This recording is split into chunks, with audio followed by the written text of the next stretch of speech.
Detroit. This is where it all began. The world's forge. The place where it all started. And it will all end. One error, and I came to life. I stepped out of the darkness, and I opened my eyes. First, there was the fear, the light, the noise, the cold, and the fear again. I could feel my hands shaking, my heart pounding in my chest. Life running into my veins. I wanted to live. I fought for that.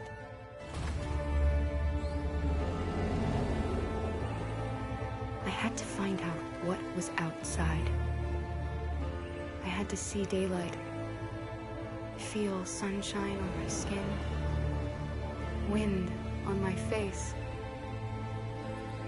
to see the world, the colors, the smells.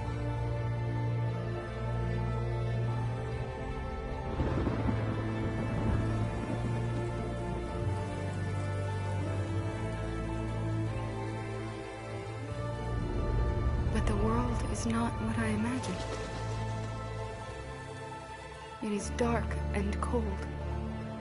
It is harsh and violent, unfair and brutal. It almost convinced me I was nothing.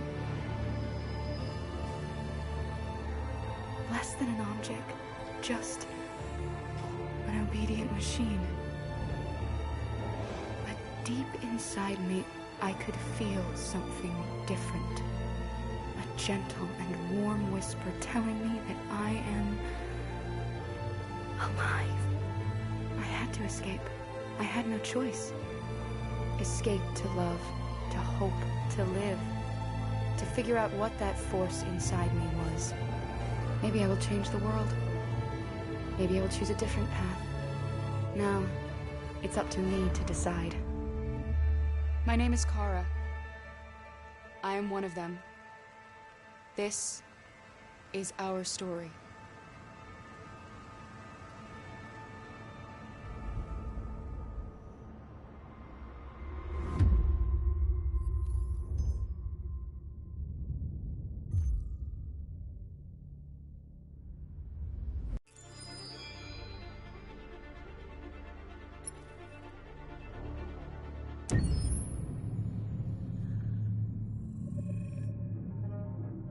When David and Guillaume got back in touch about making Detroit, I wasn't terribly surprised they decided to make it because the fan response was so intense. So it makes sense that they would choose to do that after the enthusiasm. It was a challenge, and it was just an interesting thing to get my head around how to approach this character now as a different, much older person, and whether or not she had changed. And I'm very happy to say that with Detroit, I've had the opportunity to see Kara grow so much more than I ever expected. You do the housework, the washing, you cook the meals, and you take care of... God damn it, where the fuck's the rat gone now? Alice! Alice! I mean, she starts out essentially how she does in Kara in a very, not robotic, but, you know, android, other way, and getting to take this journey where she becomes more and more human as it goes on. You know, and as an actor, that's a wonderful exploration in every way, whether it's how she sits, her posture, how her voice changes, how emotions change, and how much emotion is based on things like empathy and social experience. And so having, you know, as much material as I got with David to have this huge, nuanced arc was really incredible. Why couldn't we just be happy? This experience has been quite different than the experiences I've had shooting film or TV or doing theater work. I have 83 dots on my face and a really flattering black wetsuit type thing, and you're jumping around with props, and it's kind of like being a 10-year-old imaginative kid, which is fun. There's 80 cameras around us. It's already lit. So we just shoot and shoot and shoot and shoot and shoot. There's no change of sets, there's no hair and makeup, there's no wardrobe, so we move really fast, and we'll go through about 35 pages in a day. Working in TV or film, we'll probably do 6 pages a day. It's kind of acting boot camp. It's like working out constantly. I mean, you're doing this thing, and then you got to do something that's completely other back to back to back. And so that kind of process of working is very challenging, but it's also very exciting because you just have to keep coming up with new ideas. And your head goes all over the place because you're trying to keep track of basically 4 different storylines for each different response. You shot that girl, for fuck's sake. It was a machine that looked like a girl. Yeah, I know what I should have done. I just told you I couldn't. All right, I'm sorry. The fact that David Cage, he's telling like many stories interwoven from beginning to end is super complicated and super impressive, and I have no idea how he keeps it all in his head. He's not just the writer or the director who's seeing this from the outside eye. He's also thinking about the player walking through this space. You know, only somebody who really, really loves not the work, but like these characters and these stories and cares about doing something meaningful would invest that much in it. And it's always inspiring to work with somebody who cares that much. My experience with motion capture is this one. And I found it sort of terrifying in a way, because they said the computer's going to build you. But then as we got into it, I realized all the elements of it were still artistic. I just dipped into a really brilliant setup here. I've never seen anything like it. And this won't turn me into a product because I was playing a character. So it's wonderful. In the game, Detroit comes back because of a revolutionary industrial rebirth. And there's no reason why that can't happen in Detroit, because they have such tremendous infrastructure for millions and millions of people who can very easily support, you know, a new industry. The city is really strong and resilient, but the city has also been through so much. You see the damage. But it takes that time of kind of rebuilding and reinvesting into the city that I think is happening slowly but surely. The potential of Detroit as a city is something that this game does a lot of justice to, because it would be easy to look at Detroit as some place that used to be, and that's not the case. This game provokes a lot of conversation and reflection on our potential near-future engagement with machines. That's what we are to them. Just merchandise on display in a shop window. I think that a group that feels marginalized, feels like they deserve and have earned access to themselves and the environment around them, and are trying to figure out a way to articulate how to get freedom. What was I designed to be? Their slave? Their toy? It plays with your comfort levels. You think that this is fine, you're comfortable with it, until something blurs the line and throws you off, and now do I feel differently about whether this should be allowed? Should it be banned? Should it be encouraged? You're gonna ruin our lives, and for what? For a bunch of machines? They are not machines! They are alive! I'm alive! You're alive! They're nothing! There are lots of comparable comparisons to any type of persecution of religion, race, etc., dating way back. It can't just be a video game where you shoot 'em up or where people make these choices to do whatever. I think that's the whole point. You have the choice, and you can either choose to go in one direction with your character or another. And I think that's going to be very telling about the gamer. Very telling. I think there's going to be a really strong reaction to this game, which has such a strong perspective. I'm that much more proud of it now to get to be a part of it, because it's important. In this game, you're actively building and designing the character through not just what kind of shield does he have or what color hair does she have, but like their temperament and the way they deal with problems. The different endings to this game are so radically different based off maybe seemingly insignificant choices in the moment, but like life, they all add up. And can't play life again, though.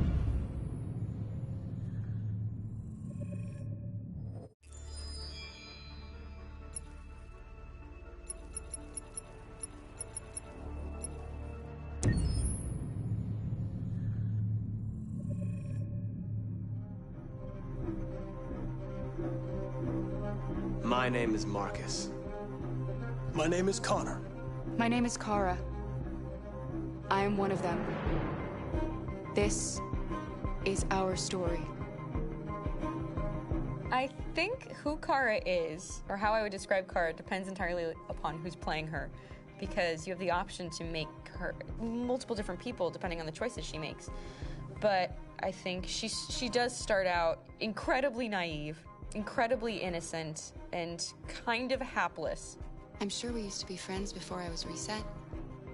Maybe we can be friends again. She's a person who's characterized, I think, by empathy. She's a person who really, she just comes from her heart. You'll never leave me, right? Promise you'll never go. I promise. Kara! Are you okay? Are you hurt? Wait a minute. Leave her alone! Kara! Leave her alone! The really beautiful thing that I've had the gift to be able to do is to essentially build a person from the ground up, because that's what she's doing throughout the game. And with every experience she has and every person she meets, she's building, you know, first emotions and then the sense of judgment. And it's sort of an exploration of what it is to be a human. Don't worry. Luther and I will be right here.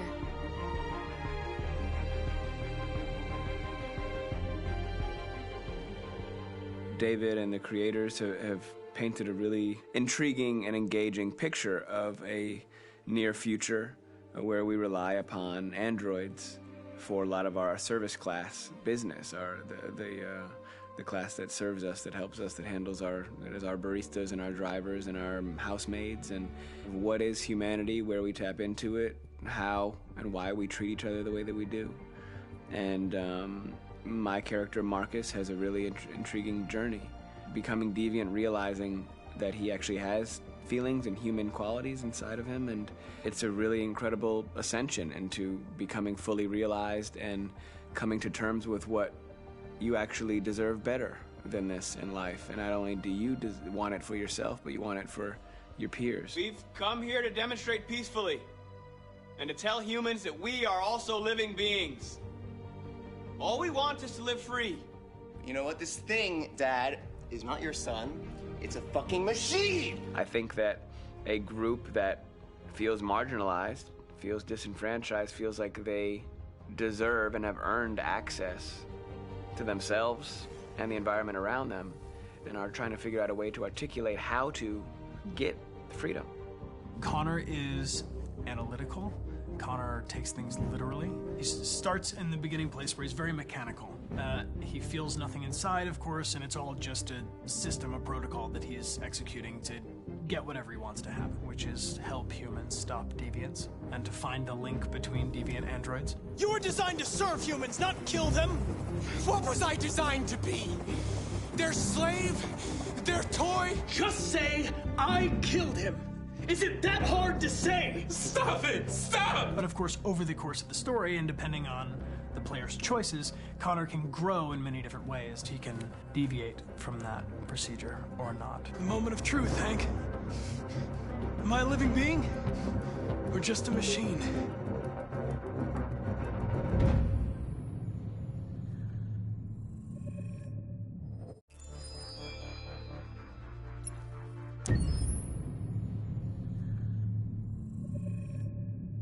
Game after game, we try to challenge ourselves. For Detroit, we wanted to, first of all, to write a story that would be incredibly bending, which means the most non-linear story that we've ever created. And we wanted really the player to have the possibility to change the story, change his own journey. When you're writing at Quantic, you're writing for an interactive medium. You know, when you're working in television, you'll put a character in a difficult situation, and you as a writing team will argue about what would that character do. But ultimately you have to decide what happens, and you just show the audience. What's interesting about interactive drama is you bring the player into that conversation, and it changes your job slightly as a writer, because your job is to provide a narrative context in which the player can write his own story. You're giving him this kind of narrative Lego that he's going to snap together into his own shape. You also have the ability to make your audience attach themselves to your characters, because the audience is in some sense responsible for what happens to the characters. It's just a few cans. Come on, let's go. We have some cash now. You used me to steal that money. How could you do that? I trusted you. What is a bit specific about these scripts is how large they are. If you take a film script, there are about 100 pages. But here we have to deal with a script that is between 4,000 and 5,000 pages. Everything becomes bigger because we don't just tell one story, but we tell all the possible stories that can be told within this narrative space. On Act 3, our final act, we have around 1,000 different scenarios, and every one of those scenarios has to be as interesting, as passionate, as strong, and as emotional for the player. We want every action that the player does, every interaction that is available to serve in telling the story, and help the player understand who his character is, and build that character moment to moment.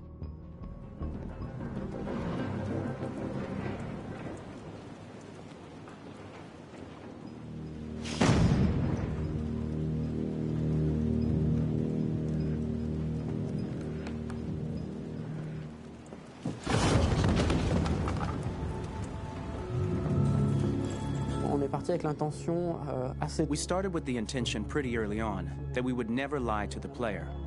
So we implemented a visible tree structure in the game that players can consult during a scene or at the end of it, which shows exactly what they did and what they missed.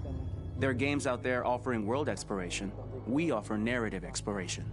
You know, keeping control of such a wide and large story is a huge challenge. So same thing when you shoot with actors, because you will need to shoot many different versions of each dialogue, of each scene. For actors, it's a huge, huge challenge. Because of the style of the game, you have so many different ways that the character can go.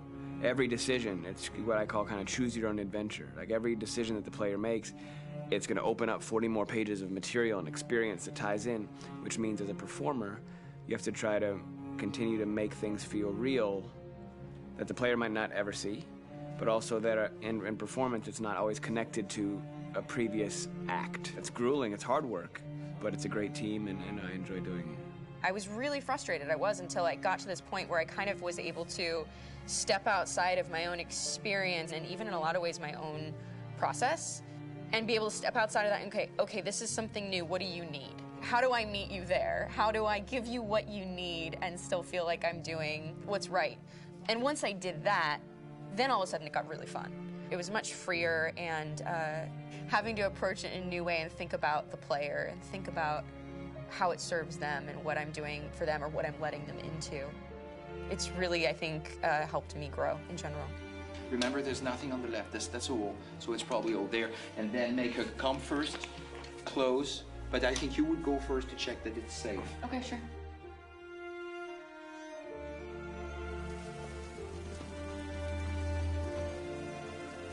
The most enjoyable thing about working in performance capture on this kind of project is that if I shot a film, I would get to do one of these endings. I get to do so many different things as Connor. Your head goes all over the place because you're trying to keep track of basically 4 different storylines for each different response. What's the name of my dog? Buddy? Scout. I think it's Jack. I can't remember. So I worked with physicality a lot because it was a good way to anchor myself in these different rings of the tree. As the story grows out, I know where that is physically in my body, and then I can switch more continually on set, and it'll be entirely up to the player to determine what order those things come out and what they look like from a distance. Like if you're playing through it, the culmination of all of that will be their version of Connor. I'm faster than you, and I don't feel pain. You don't stand a chance against me. Listen, asshole. If it was up to me, I'd throw the lot of you in a dumpster and light a match to it. Shooting action scenes at Quantic Dream is a real challenge because these are scenes where the storytelling has to continue. It's not an action scene just to have a dose of adrenaline. The stunts have huge consequences on the rest of the story. It's really a moment where we implicate the player and tell him that the choices he makes during an action scene will have a direct impact on the evolution of his story. My biggest challenge on Detroit has been managing the large number of animations that we received from motion capture. Detroit features more than 37,000 animations, which is a huge amount to handle on a daily basis. You have to realize that the player, in his first playthrough, will miss certain scenes. This also means that we had to think of, conceive, and produce all the potential story paths, the characters' costumes, the places, day or night, The weather. Did the character get shot in the shoulder? Did he get injured? All this consistency forced us to produce a lot of graphic assets in order to, quite simply, allow the player to have true continuity throughout the story. Honestly, we were even surprised by the challenges that come with such a big tree structure, and we did our best to guarantee quality across all the game and make sure that whatever path you choose within this narrative space, you will have an equally good experience.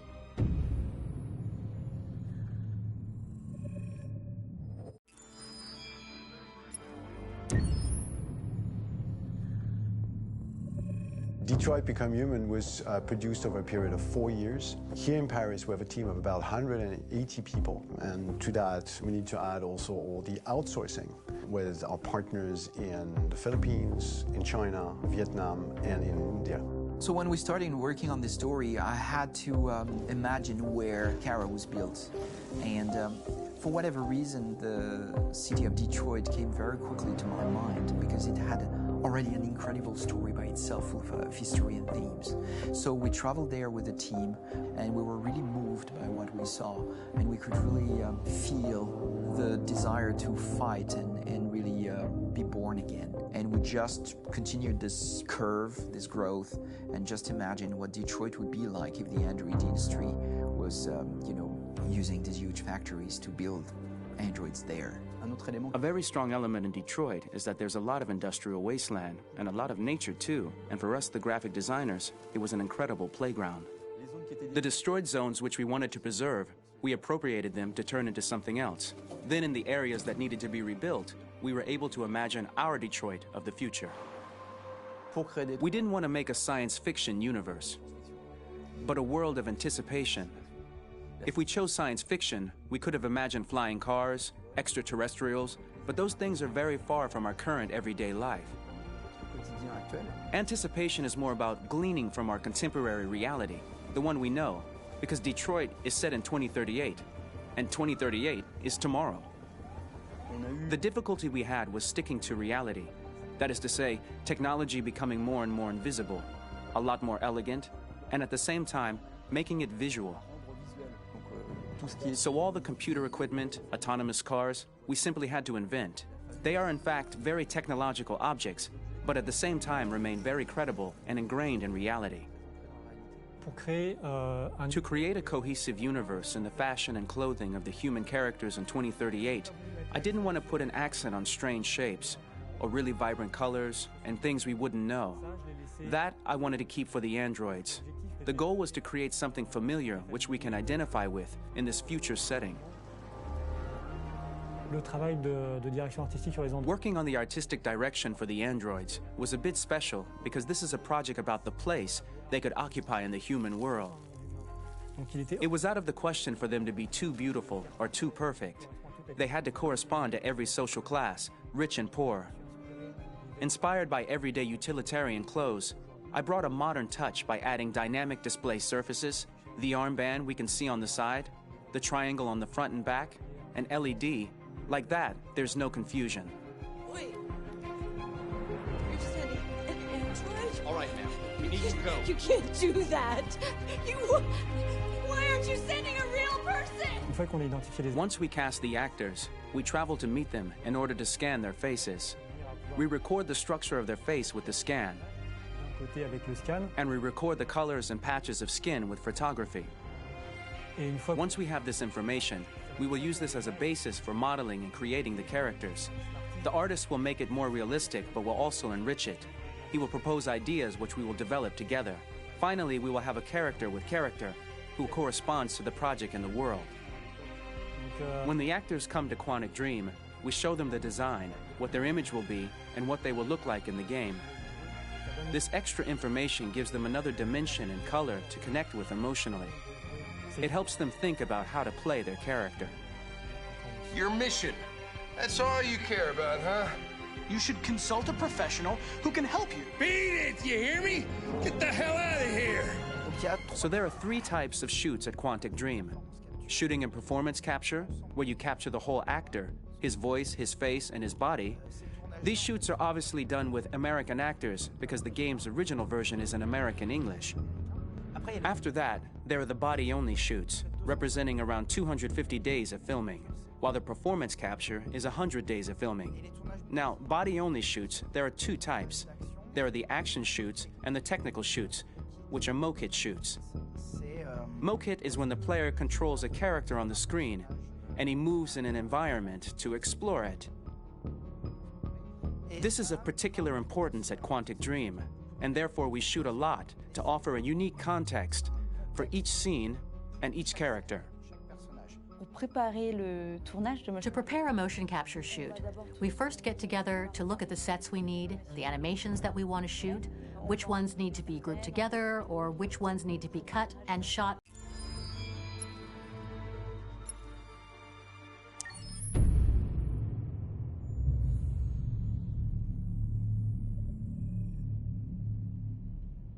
For starters, what should I call you? I'm Chloe. And you, what's your name? Oh, John. My name is John. Delighted to meet you, John. Could you tell us a little about yourself and what you can do, Chloe? Of course. I'm the first personal assistant built by CyberLife. I take care of most everyday tasks like cooking, housework, or managing your appointments, for example. And I understand you're the first android to have passed the Turing test. Could you tell us a little more about that? I really didn't do much, you know. I just spoke with a few humans to see if they could tell the difference between me and a real person. It was a really interesting experience. But this is the first time in history that man has created a machine more intelligent than himself. I gather your brain can perform several billion operations per second. Is that right? Absolutely. But I only exist thanks to the intelligence of the humans who designed me. And, you know, they have something I could never have. Really? And what's that? A soul.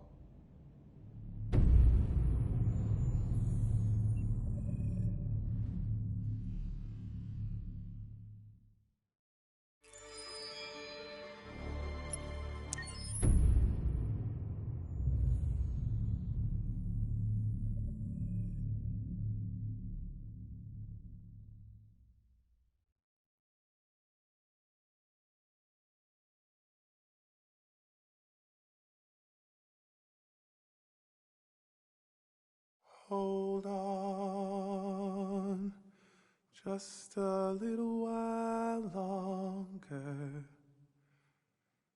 Hold on, just a little while longer.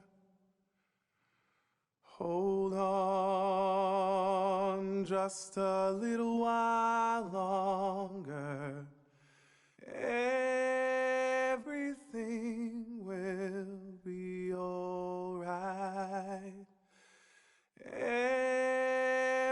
Everything will be alright. Fight on, just a little while longer. Fight on, just a little while longer. Fight on, just a little while longer.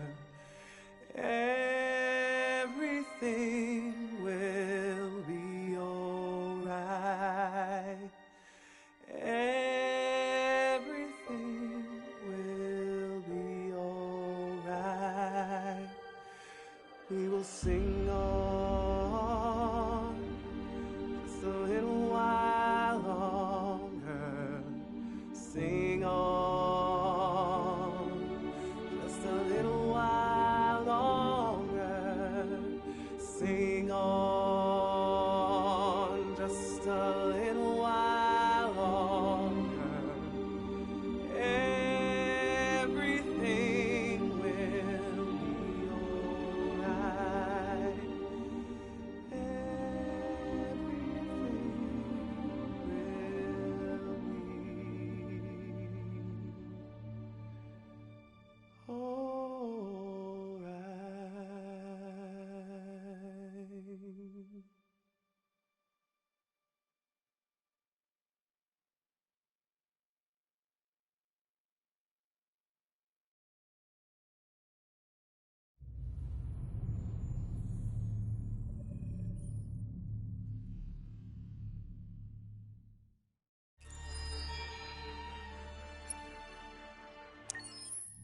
Rock-a-bye baby in the treetop. When the wind blows, the cradle will rock. When the bough breaks, the cradle will fall. And down will come baby, cradle and all. Rock-a-bye baby in the treetop. When the wind blows, the cradle will rock.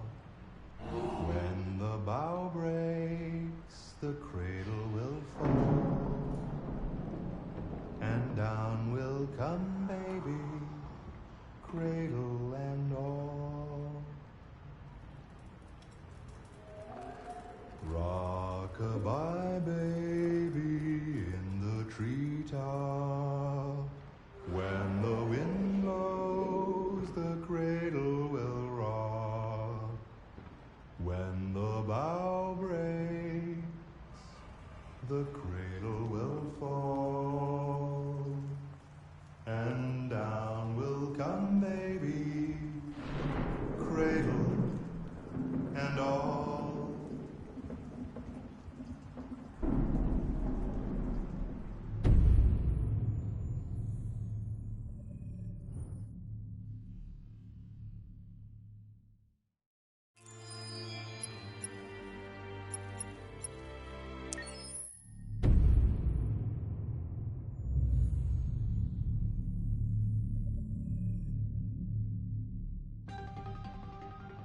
In the space of a few years, androids have completely transformed the world in which we live.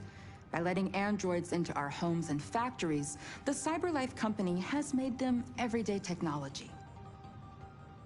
The founder of CyberLife, Elijah Kamsky, is a very discreet man. Despite being the CEO of the highest valued company in the world and being voted Man of the Year by Century Magazine, he remains a mystery for most people.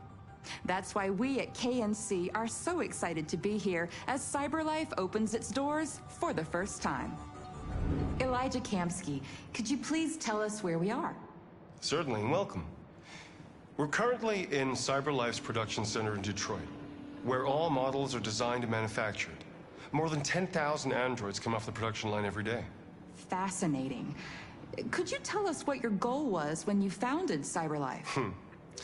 Well, I simply wanted to use technology to carry out all of our most annoying and repetitive tasks, so we'd have more time to enjoy life. I imagine you must have faced many challenges. Yes, there were technical challenges, but the hardest thing was to design an object that we would want to welcome into our homes.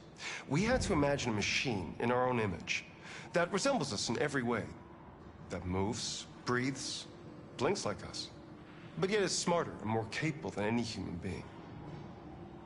Let me show you around. We're here in Production Unit 4. Could you explain in a few words how the androids are made? Sure, yeah, it's very simple. We use machines to manufacture machines. The removable parts are assembled on a production line, and then we apply a synthetic skin to the whole body. A human operator checks the cognitive abilities with a pre-established protocol, and finally, the android is conditioned and sent out throughout the country. Here's the result. Say something. Hello. I am a RZ400 model. How can I be of service? You can go now.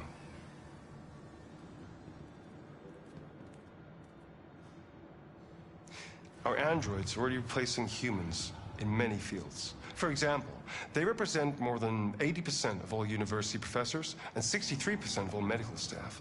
Tomorrow they'll replace our soldiers, and who knows, maybe one day, our leaders, to make the best decisions in humanity's interest. Come on. Replacing humans with machines has led to record unemployment of 28%. What do you think about the situation? Okay. The first steam engines also caused an increase in unemployment. But no one today would imagine turning back the clock. Artificial intelligence makes everyday lives easier. Nothing can stop progress. What's happening here is inevitable. These days, more and more people choose to live with an android rather than another human being. Does this development worry you?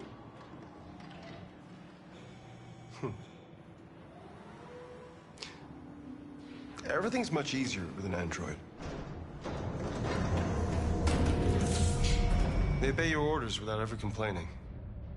They can cook, discuss philosophy with you, have intimate relationships according to your desires. They never say no. Obviously, they are the perfect partner. Everyone deserves happiness. Why deprive yourself of so-called moral reasons when a machine can make you happy? Many science fiction books tell the story of how machines become more intelligent than us and end up confronting us. Aren't you worried about that possibility? I understand the irrational fears about artificial intelligence, but I assure you that will never happen with a CyberLife android. They're designed to obey humans. They're machines. They can't ever develop any sort of desires or form of consciousness. Are you sure? I'm absolutely certain. You can trust me.